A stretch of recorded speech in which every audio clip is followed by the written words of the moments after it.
전능하사 천지를 만드신 하나님 아버지를 내가 믿사오며 그 외아들 우리 주 예수 그리스도를 믿사오니 이는 성령으로 잉태하사 동정녀 마리아에게 나시고 본디오 빌라도에게 고난을 받으사 십자가에 못 박혀 죽으시고 장사한 지 사흘 만에 죽은 자 가운데서 다시 살아나시며 하늘에 오르사 전능하신 하나님 우편에 앉아 계시다가 천리로서 산자와 죽은 자를 심판하러 오시리라. 성령을 믿사오며 거룩한 공예와 성도가 서로 교통하는 것과 죄를 사하여 주시는 것과 몸이 다시 사는 것과 영원히 사는 것을 믿사옵나이다. 아멘. 찬송가 540장입니다. 찬송 540장입니다. 주의 음성을 내가 들으니 사랑한단 말이세. 믿는 마음으로 주께 가오니 나를 영접하소서. 내가 매일 십자가 앞에 더 가까이 가오니 그새 주의 흘린 보배 피로써 나를 정케 하소서. 주여 넓으신 은혜 베푸사 나를 받아주시고 나의 품은 뜻 주의 뜻같이 되게 하여 주소서. 내가 매일 십자가 앞에 더 가까이 가오니 그새 주의 흘린 보배 피로써 나를 정케 하소서. 주의 보좌로 나아갈 때에 어찌하니 기쁠까. 주의 얼굴을 항상 배우니 더욱 친근합니다. 내가 매일 십자가 앞에 더 가까이 가오니 그새 주의 흘린 보배 피로써 나를 정케 하소서. 우리 구주의 넓은 사랑을 증량할 자 없으며 주가 주시는 참된 기쁨도 헤아릴 수 없도다. 내가 매일 십자가 앞에 더 가까이 가오니 그새 주의 흘린 보배 피로써 나를 정케 하소서. 아멘.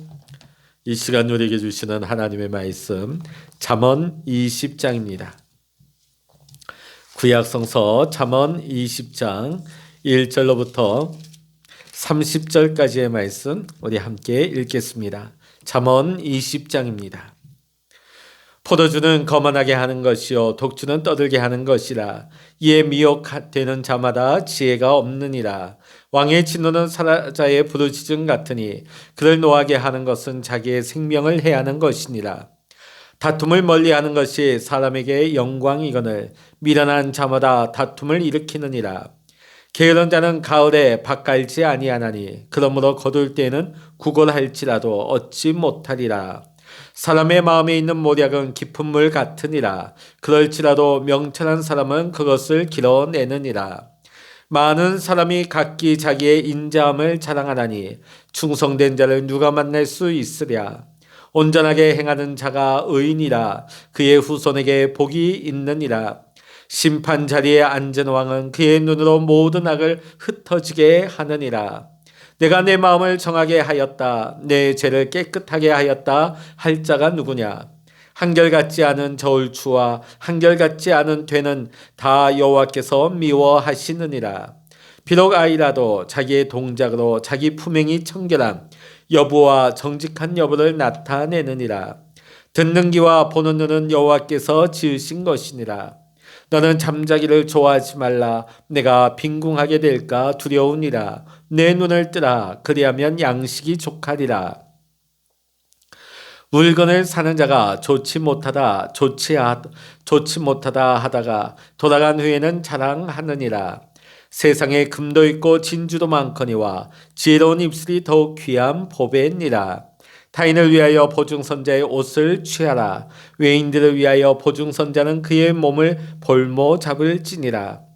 석이고 취한 음식물은 사람에게 맛이 좋은 듯하나 후에는 그의 입에 모래가 가득하게 되리라. 경영은 의논함으로 성취하나니 지략을 베풀고 전쟁할지니라. 두루다니며 한담하는 자는 남의 비밀을 누설하나니 입술을 벌린 자를 사귀지 말지니라. 자기의 아비나 어미를 저주하는 자는 그의 등불이 흑암 중에 꺼짐을 당하리라. 처음에 속히 잡은 산업은 마침내 복이 되지 아니하느니라. 너는 악을 갚겠다 하지 말고 여호와를 기다리라. 그가 너를 구원하시리라. 한결같지 않은 저울추는 여호와께서 미워하시는 것이요 속이는 저울은 좋지 못한 것이니라. 사람의 걸음은 여호와로 말미암나니 사람이 어찌 자기의 길을 알 수 있으랴. 함부로 이 물건은 거룩하다 하여 서원하고 그 후에 살피면 그것이 그 사람에게 덫이 되느니라. 지혜로운 왕은 악인들을 기질하며 타작하는 바퀴를 그들 위에 굴리느니라. 사람의 영혼은 여호와의 등불이라. 사람의 깊은 속을 살피느니라. 왕은 인자와 진리로 스스로 보호하고 그의 왕위도 인자함으로 말미암아 경고하니라. 젊은 자의 영화는 그의 힘이요 늙은 자의 아름다움은 백발이니라. 상하게 때리는 것이 악을 없이 하나니 매는 사람 속에 깊이 들어가느니라. 아멘. 할렐루야. 오늘도 함께 기도하시는 우리 모든 믿음의 성도님들에게 오늘도 하나님의 크신 은혜와 평강의 축복이 함께 하시기를 이 시간 주의 이름으로 간절히 축원합니다. 오늘 우리가 함께 읽은 본문은 지혜로운 자가 추구해야 할 것이 무엇인지를 구체적으로 실제적인 사례를 통하여서 그 교훈을 우리에게 주고 있는 말씀입니다. 먼저 우리가 이 말씀 중에서 오늘 특별히 15절에서 30절의 말씀을 가지고 함께 은혜를 나눠보고자 합니다. 15절부터 20절까지는 입술이 지혜로운 자에 대해서 말씀하고 있습니다. 지혜로운 자와 어리석은 자의 차이는 언어 사용에서 나타납니다. 지혜로운 자는 대체로 부드럽고 온화한 말을 가지고 상대방의 분노를 오히려 가라앉히면서 대화하는 반면에 어리석은 자는 과격한 말로 상대방의 분노를 사고 그 분노를 불붙게 하는 것이죠. 사실 잠언서 곳곳을 보면 지혜로운 입술에 대한 말씀이 많이 나오고 있습니다. 이 말씀이 그 정도로 많이 반복된다 하는 것은 우리가 이 입술의 지혜를 지키고 갖는 것이 그만큼 쉽지 않고 어렵기 때문입니다. 지혜로운 말을 하기 위해서는 먼저 지혜로운 사람이 되어야만 지혜로운 말을 할 수 있는 것이죠. 이 세상에서 최고의 보물이 있다면 그것은 하나님의 말씀이 있는 입술일 것입니다. 하나님의 말씀을 내 마음에 담게 되면 내 인격 전체가 보물이 되는 것입니다. 왜 그렇습니까? 하나님의 말씀을 입에 담고 기도하게 되면 그 다른 사람에게 그대로 이루어지는 예언이 되고 기적이 일어납니다. 하나님의 말씀을 입에 담아서 마음이 상한 사람에게 말하게 되면 상대방의 그 상한 마음이 치유를 받게 되는 은혜가 임하는 것입니다. 그런데 우리의 입에서 하나님의 말씀이 나오려 한다면 우리 마음에서 교만이나 남을 무시하는 마음을 다 버려야 되고 우리의 속을 하나님의 말씀으로 채워야 하는 것입니다. 또 우리가 그 말씀에 의지하여 날마다 하나님과 교통하며 동행하는 기도의 생활을 해야 하는 것입니다. 만일 우리가 기도하지 않으면 하나님의 말씀은 그냥 문자적인 말씀으로 우리 안에 남아있을 뿐입니다. 말씀을 알고 말씀을 말하지만은 뒤에서는 자기 멋대로 말하고 행동하게 되는데 이것은 결국 우리의 신앙생활의 실패로 귀결되고 마는 것입니다. 사랑하는 성도 여러분, 죽고 사는 것이 혀의 힘에 달려 있다고 18장 21절에 나오고 있습니다. 그러므로 우리는 늘 지혜로운 말을 하면서 살도록 힘써야 하겠습니다. 우리의 언어 생활은 추수의 법칙을 따르게 되어 있습니다. 심는 대로 거두기 때문입니다. 우리의 마음에 가득한 것을 우리는 입으로 나타내고 말하게 되어 있습니다. 그러므로 우리의 마음을 하나님의 말씀과 하나님의 지혜로 가득 채워야 하는 것입니다. 그래야만 우리가 입을 열 때마다 하나님의 말씀, 하나님의 지혜의 말을 우리가 할 수 있기 때문인 것이죠. 여러분, 날마다 여러분의 심령 속에, 여러분의 마음 속에 하나님의 말씀으로 가득 채우셔서 여러분이 입을 열어 말할 때마다 하나님의 말씀, 말씀의 지혜가 여러분의 입술을 통하여 나옴으로 말미암아 우리가 치유하고 우리가 화해하고 우리가 하나님의 복을 끌어당길 수 있는 축복의 입술 될 수 있기를 이 시간 주의 이름으로 간절히 축원합니다. 두 번째로 21절부터 25절까지는 여호와의 때를 기다리는 지혜에 대해서 말씀하고 있습니다. 지혜로운 의인은 원통한 일을 당하거나 정당한 대우를 받지 못할지라도 상대방 그 가해자에게 직접 보복을 행하지 않습니다. 보복하는 대신에 하나님이 대신 보응해 주실 것을 믿고 기다립니다. 사실 원수 갚는 일은 우리가 할 일이 아니죠. 우리 몫이 아닌 것입니다. 공의로우신 하나님이 행하실 일이기 때문입니다. 우리는 어떤 일을 도모하게 될 때에 그 모든 일의 배후에 하나님이 계시다, 하나님이 그 배후에 계신다 하는 우리가 믿음의 통찰을 가지고 내 뜻을 내세우기보다, 내가 말하기보다, 내가 행동으로 옮기기보다는 전능하신 하나님의 뜻을 구하며 하나님이 그 일을 행하실 수 있도록 온전히 믿음으로 하나님 앞에 맡길 수 있는 우리의 삶이 되어야 할 것입니다. 솔로몬의 아버지 다윗은 실제로 그러한 삶을 살았고 솔로몬 역시 그러한 아버지의 모습을 많이 보았을 것입니다. 다윗의 인생을 보게 되면 여러분, 사울을 죽일 수 있는 기회가 있었습니다. 사울이 누구입니까? 다윗을 죽이려고 끝까지 쫓아다니던 원수 중에 원수 같은 사람이죠. 그런데 다윗은 오늘 이 사울을 대할 때 악으로 대하지 않습니다.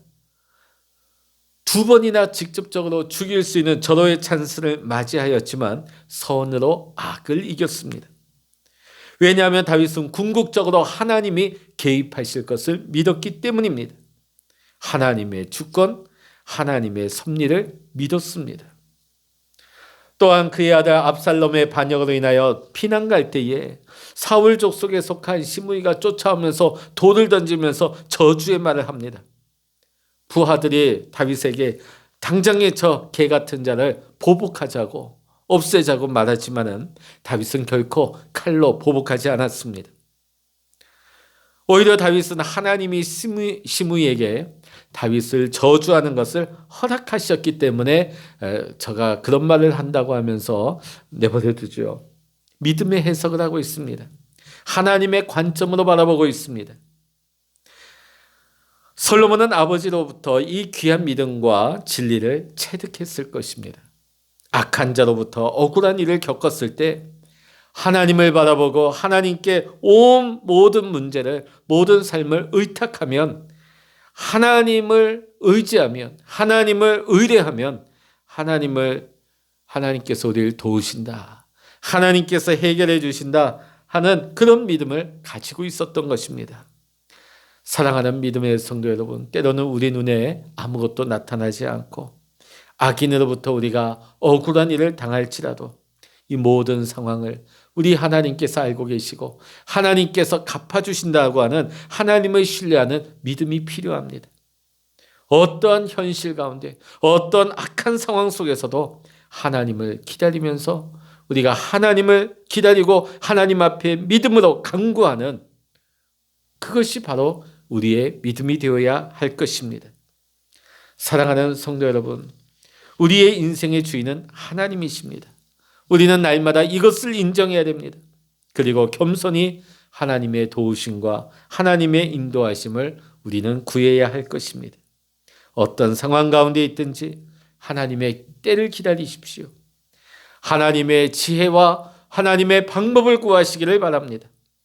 하나님의 역사를 주관하며 섭리하시는 그분이 전능하신 우리 하나님 아버지가 되십니다. 마지막 세 번째로 26절부터 30절에는 지혜로운 지도자의 통치 방식에 대해서 말하고 있습니다. 지혜로운 왕은 마치 농부가 알곡과 가라지를 구별하는 것처럼 의인과 악인을 분명하게 구별하고 악인에게 적당한 형량을 부과한다고 말하고 있습니다. 또 본문은 지혜로운 왕은 인자와 진리로 자기 자신을 보호한다고 합니다. 왕은 백성들을 향한 인자와 진리로 언약적인 사랑과 신실함으로 약속한 바를 지켜 행하는 것입니다. 이런 지도자를 만난다 하는 것은 백성들에겐 큰 축복인 것이지요. 솔로몬은 통치 초기에 오늘까지도 유명한 재판을 하게 되지요. 이것은 하나님이 주신 지혜가 그 안에 있었기 때문에 가능한 재판이었습니다. 오늘 우리도 마찬가지입니다. 왕뿐이겠습니까? 우리도 이 시대를 혼탁한 시대를 살아감에 있어서 우리가 분별해야 될 상황이 매일같이 매 순간마다 벌어지게 되는 것입니다. 어느 것이 하나님의 뜻이고 어느 것이 하나님이 기뻐하시지 않는 길인지. 근데 우리가 그것을 분별하려면 내 영이 깨어 있어야 됩니다. 내 영이 살아있어야 됩니다. 그래야만 우리가 선악간에 분별을 하고 하나님과 동행하며 하나님과 교제하는 삶을 살아갈 수 있기 때문입니다. 자, 그리고 오늘 여기에 말씀 보면 나라를 다스리는 왕이 자기 스스로를 보호할 수 있는 방법에 대해서 얘기하고 있죠. 그것은 바로 나라를 인자와 진리로 다스리는 것입니다. 백성을 긍휼히 여기면서 백성을 위해서 통치하되 공의로 성실히 행하는 것입니다. 이러한 사실을 무시하고 잔악과 폭력, 부패와 불의로 다스리는 통치자는 결국은 스스로의 정권을 파멸로 몰아가는 어리석은 지도자인 것입니다. 사랑하는 성도 여러분, 지혜로운 왕이 다스리는 방식은 오늘 우리에게 어떤 가르침을 주고 있습니까? 지혜로운 지도자는 하나님의 사랑과 공의를 조화롭게 적용을 하면서 공동체를 이끌어 가야 하는 것입니다. 이러한 지도자를 만나는 것이 축복입니다. 사랑하는 성도 여러분, 지금 우리나라는 내년 초에 큰 대선을 앞두고 있습니다. 5년 동안 우리나라를 이끌어갈 새로운 지도자를 우리는 선출하게 됩니다.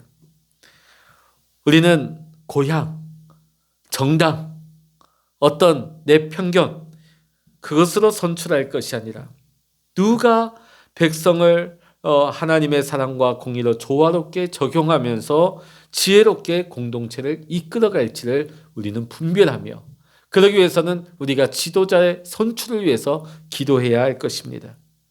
우리 대한민국이 좋은 지도자, 훌륭한 지혜의 지도자를 만나서 하나님이 주시는 복을 우리 대한민국과 우리 온 백성이 누릴 수 있는 새해가 될 수 있기를 우리는 기도하며 하나님의 때, 하나님의 방법을 구할 수 있기를 원합니다. 기도하시겠습니다.